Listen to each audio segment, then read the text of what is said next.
दोस्तों, प्यारे साथियों और विद्यार्थियों, आज मैं आपके सामने एक बार फिर से हाजिर हूँ अपने नए टॉपिक के साथ। आप सभी का अपने क्लास के माध्यम से हार्दिक अभिनंदन करता हूँ, स्वागत करता हूँ आप सभी का। आप सभी स्वस्थ होंगे और प्रसन्नचित्त रह करके हमारी वीडियो का आह्लादित होकर के आनंद ले रहे होंगे। मित्रों, आज हम नए टॉपिक के साथ आपके सामने हाजिर हैं और आज एक बहुत अच्छा पाठ उस लेखिका का, उस कवित्री का, जिसका नाम स्वतंत्रता संग्राम में भी जुड़ा हुआ था, जिसकी एक कविता ने, जो एक रचना थी जिसने तहलका मचा दिया था, और वो कविता थी खूब लड़ी मर्दानी वो तो झांसी वाली रानी, अर्थात झांसी की रानी। उस कवित्री का नाम है मित्रों सुभद्रा कुमारी चौहान। एक ग्रामीण परिवेश से उठ करके स्वतंत्रता संग्राम में पुरुषों के साथ कंधे से कंधा मिलाकर के लड़ने वाली उस महान कवित्री को नमन। आज उस पाठ को अपन लेकर के चलते मित्रों। एक पाठ मध्य में रह गया है और वो पाठ है कविता के बहाने और बात छोटी थी, उसको हम इसके बाद लेके चलेंगे। तो आज हम पाठ चल रहा है मेरा नया बचपन।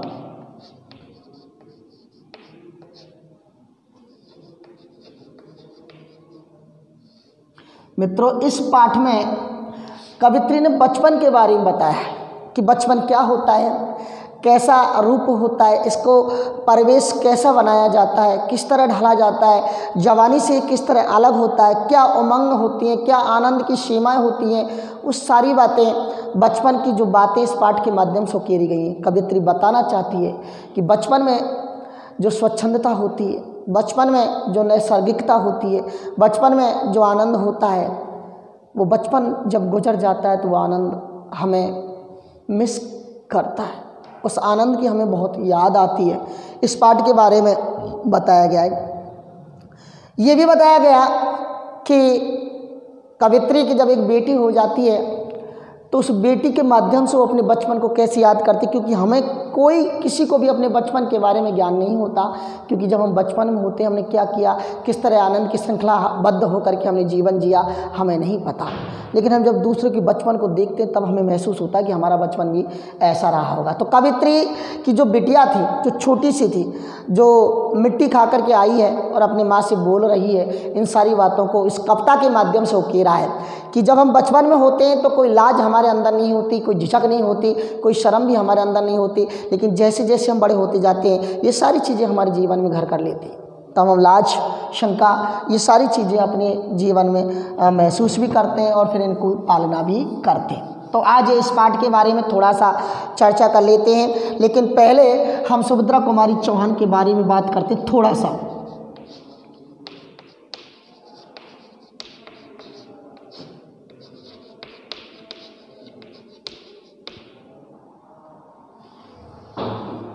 सुभद्रा कुमारी चौहान के बारे में थोड़ा सा बात करते हैं कि इनका जो जन्म था वो 1904 में हुआ। ध्यान रखना, एक एक चीज़ याद रखना चलना। 1904 ईस्वी में प्रयाग जो इलाहाबाद है, प्रयागराज जिसे कहा जाता है, गंगा यमुना सरस्वती का जहाँ संगम है, उस प्रयाग में हुआ। प्रारंभिक शिक्षा दीक्षा भी यहीं हो गई, प्रारंभिक शिक्षा दीक्षा भी इसी प्रयाग में हुई। इनका विवाह हुआ ठाकुर लक्ष्मण सिंह चौहान,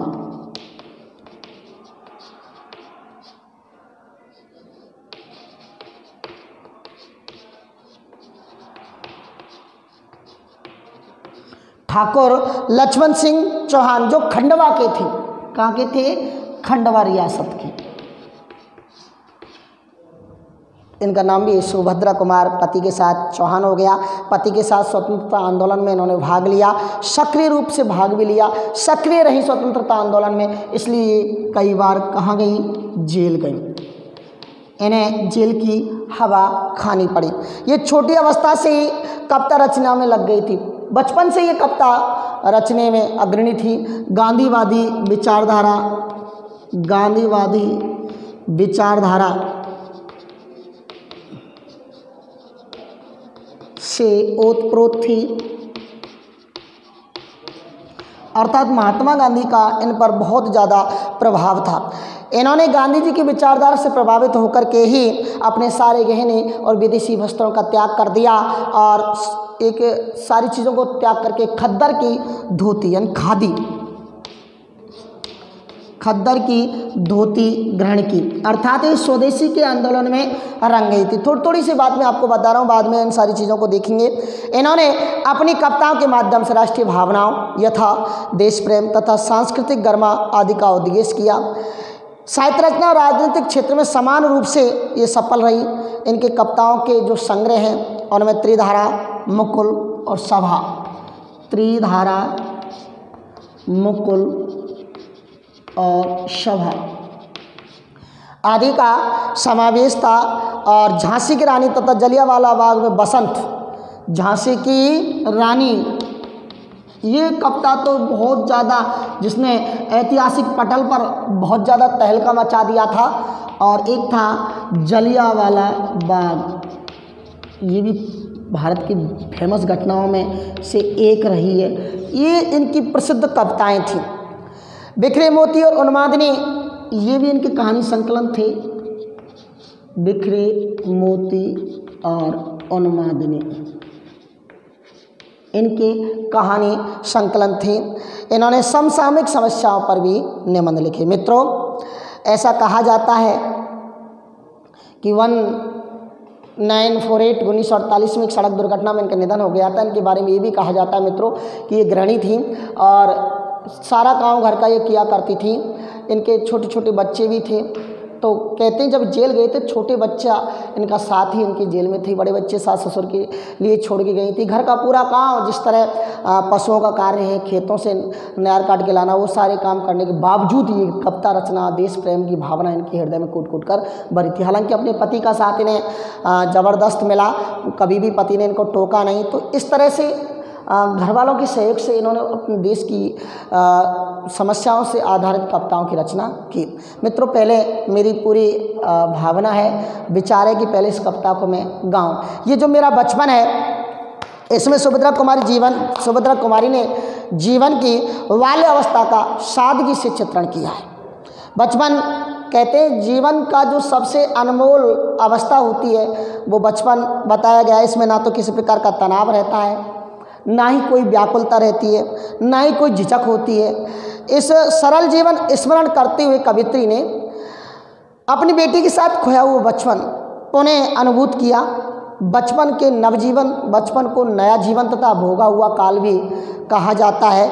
इस तरह प्रस्तुत कविता अपनी तरह की एक विशिष्ट रचना है। अब थोड़ा इसे देखा लें। मेरा मन है कि एक बार मैं आपको ये कविताएं बताऊं।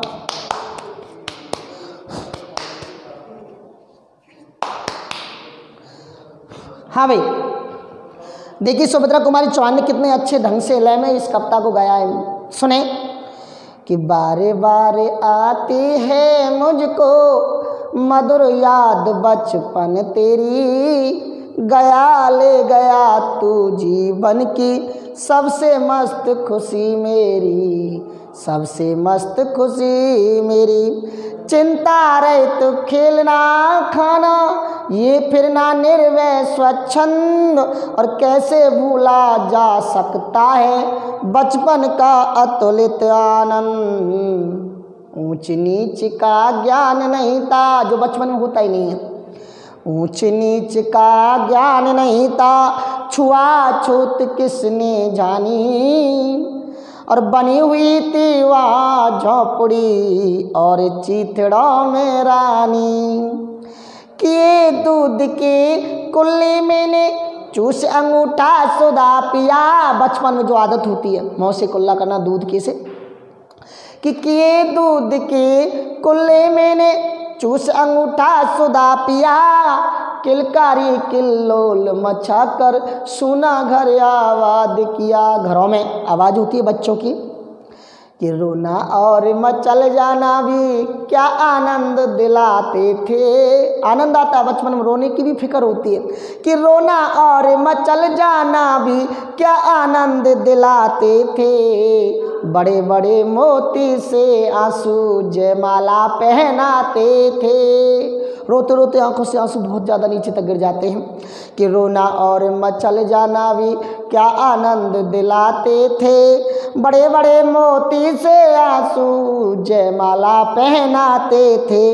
मैं रोई माँ काम छोड़कर आई मुझको उठा लिया और झाड़ पोंछ कर चूम चूम गीले गालों को सुखा दिया। दादा ने चंदा दिखलाया, नैन नीर युत दमक उठी और धुली हुई मुस्कान देखकर सबके चेहरे दमक उठे। वह सुख का, अब थोड़ी सी बड़ी हो रही है कवित्री, बचपन से थोड़ी सी बड़ी हो रही है कि वह सुख का साम्राज्य छोड़कर मैं मतवाली बड़ी हुई और लुटी हुई कुछ ठगी हुई सी दौड़ द्वार पर खड़ी हुई। अब शंका आ गई, संकोच आ गया, लाज आ गई आंखों में। लाज भरी आंखें थी मेरी, सुभद्रा कुमारी चौहान ने बड़े मनमोहक अंदाज में बोला है कि लाज भरी आंखें थी मेरी, मन में उमंग रंगीली थी, तान रसीली थी, कानों में मैं चंचला छाला छबीली थी, दिल में एक चुवन सी थी। जब हम बड़े हो जाते महसूस करते हैं मेरा माँ है, भाई है, फिर भी मैं अपनी बातों को किसी से कह नहीं पाती हूँ कि दिल में एक चुवन सी थी, ये दुनिया अलवेली थी और मन में एक पहली थी, माँ सबके बीच अकेली थी।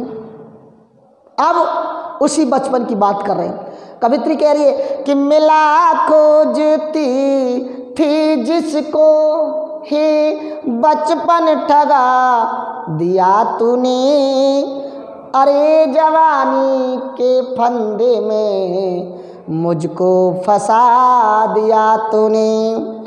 कि माना मैंने युवा काल का जीवन खूब निराला है और आकांक्षा पुरुषार्थ ज्ञान का उदय मोहने वाला है। हालांकि जवानी में विकास होता है फिर भी, किंतु ये झंझट है भारी, तमाम टेंशन्स जवानी में घिरे रहती हैं, किंतु ये झंझट है भारी, युद्ध क्षेत्र संसार बना और चिंता के चक्कर में पड़कर जीवन भी है भार बना। आजा बचपन एक बार फिर दे दे अपनी निर्मल शांति, व्याकुल व्यथा मिटाने वाली ये प्राकृत विश्रांति। अब देखो वो क्या कह रही है अपने बचपन के बारे में।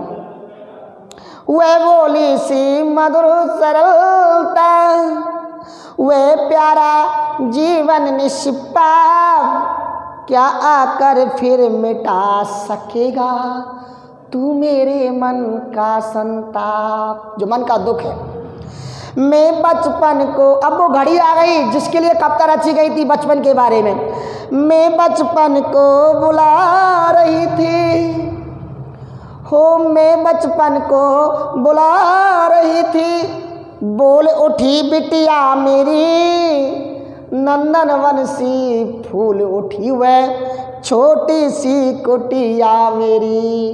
बचपन में जैसे बालिका रोई, खिसी, हंसी, तो वो कुटिया जो झोंपड़ी थी वो नंदन वन के समान खिल उठी, ऐसा कवित्री को लगता है। अब देखो वो क्या कह रही है, माओ,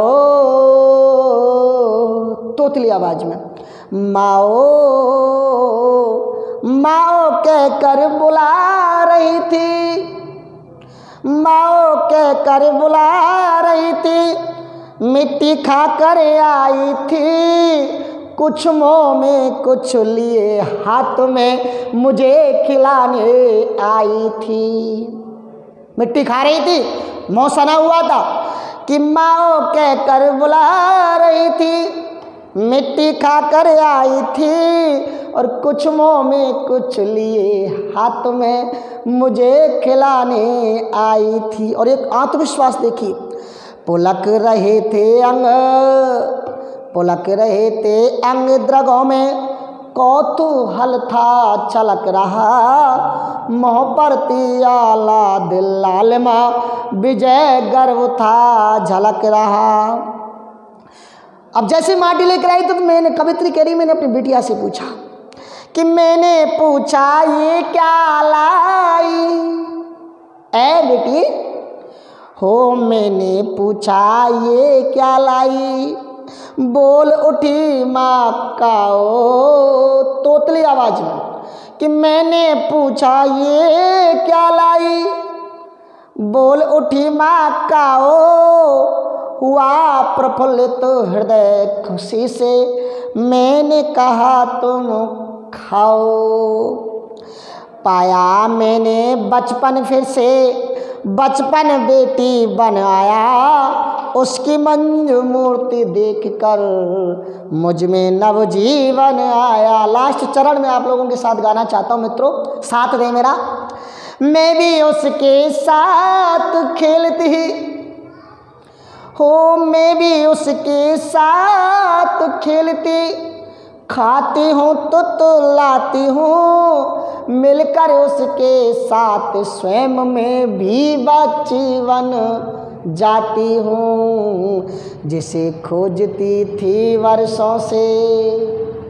अंतिम पड़ाव, जिसे खोजती थी वर्षों से, अब जाकर उसको पाया, और भाग गया था मुझे छोड़कर, वह बचपन फिर से आया, वह बचपन फिर से आया। इस तरह के मेरा बचपन, ये कविता मैंने आप लोगों के सामने कुछ टूटी फूटी भाषा, टूटी फूटी आवाज़ में गाने का प्रयास किया, क्योंकि कविता जब तक अपन उस कविता को गाएंगे नहीं, हमें उसकी लय, हमें धुन और ताल का पता नहीं लगेगा मित्रों। कोई भी चीज़ जब अपने मूलभूत रूप में बताई नहीं जाती तो उसका आनंद, उसका परिपाटी, उसका महत्व समाप्त हो जाता है। अब हम थोड़ा सा एक एक पद को लेकर के चलते हैं। एक पद लेते हैं ना, इसके बारे में थोड़ा सा बात करते हैं।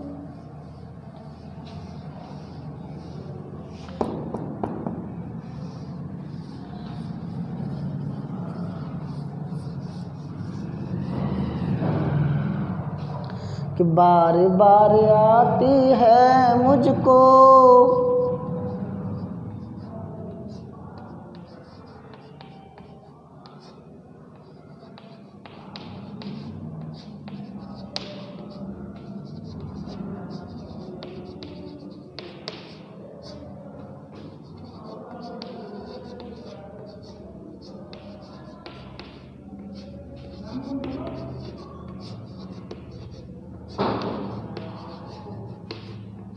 बार बार आती है मुझको मधुर याद बचपन तेरी, गया ले गया तू जीवन की।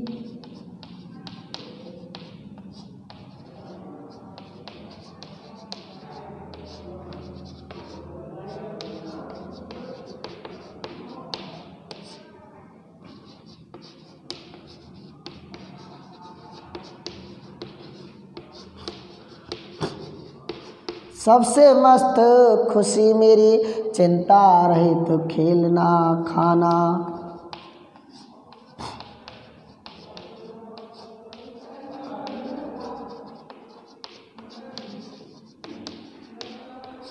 वह फिरना निर्भय स्वच्छंद,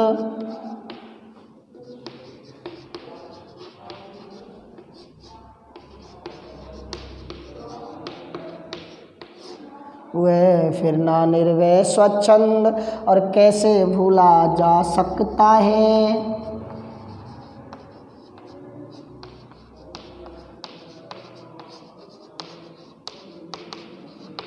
कैसे भूला जा सकता है बचपन का अतुलित आनंद।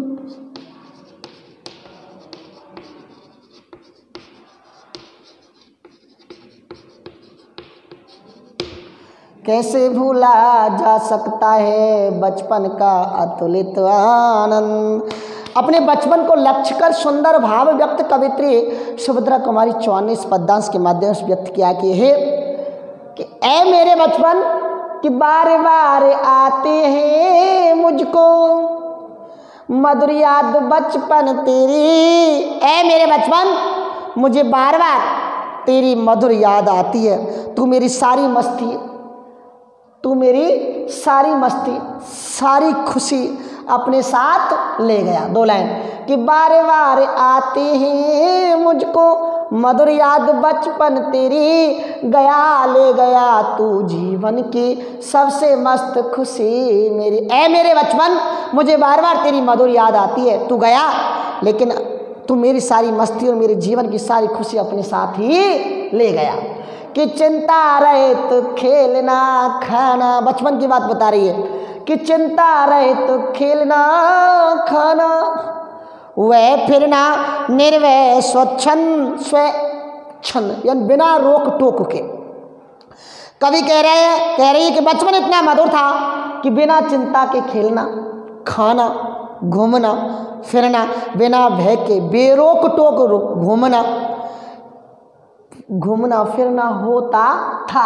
कैसे भूला जा सकता है बचपन का अतुलित आनंद। अब वो बचपन बीत चुका है, बीता हुआ काल हो चुका है, फिर भी बचपन के उस अपरिमित आनंद और उल्लास को कैसे भूला जा सकता। अर्थात बचपन में जो आनंद प्राप्त हुआ था, बचपन में जो उल्लास जीवन में आया था, आनंद जो था प्राप्त जो बचपन में था आनंद, उसका स्मरण सदा आता रहता है। तो इसमें स्वच्छंद वातावरण समय का स्मरण किया गया है। इस पद्यांश की शब्दावली सरल और अनुभावों के अनुकूल चित्रण सुभद्रा कुमारी चौहान ने किया है। जैसे अगला पद्यांश अपन जैसे बताएं कि ऊंच नीच का ज्ञान नहीं था, छुआछूत किसने जानी, बनी हुई थी वहाँ झांपड़ी और चीथड़ों में रानी। कि ये दूध के कुल्ले मैंने चूस अंगूठा सुधा पिया, किलकारी किल्लोल मचाकर सूना घर आबाद किया। छुआछूत कहते स्पर्शता की भावना, जैसे किसी को टच कर लें छू लें, वो भावना प्राचीन भारत में जो हमारे विद्वान थी। तो बचपन में ये कोई छुआछूत की भावना हमारे अंदर नहीं थी, सबके साथ खेलते हैं, सबके साथ खाते पीते हैं। तो बचपन में ये भावना हमारे अंदर नहीं थी, छुआछूत होती नहीं, ऊंच नीच का भाव बचपन में होता ही नहीं है। और ये कह रहे खेल खेलते हुए जब हम छोटी सी झोंपड़ी बना लेते थे और चित्रों से बनी रानी को देख खेलते थे, अर्थात गुड़िया का खेल अपन खेला करते थे। इस बारे में अपन थोड़ा सा अगली वीडियो में बात करेंगे। अपनी भूमिका इस पाठ के बारे में मित्रों बनाइए। आशा है आपको ये वीडियो अच्छी लगेगी, शानदार लगेगी। इन्हीं बातों के साथ हम लेते हैं आपसे विदा। धन्यवाद।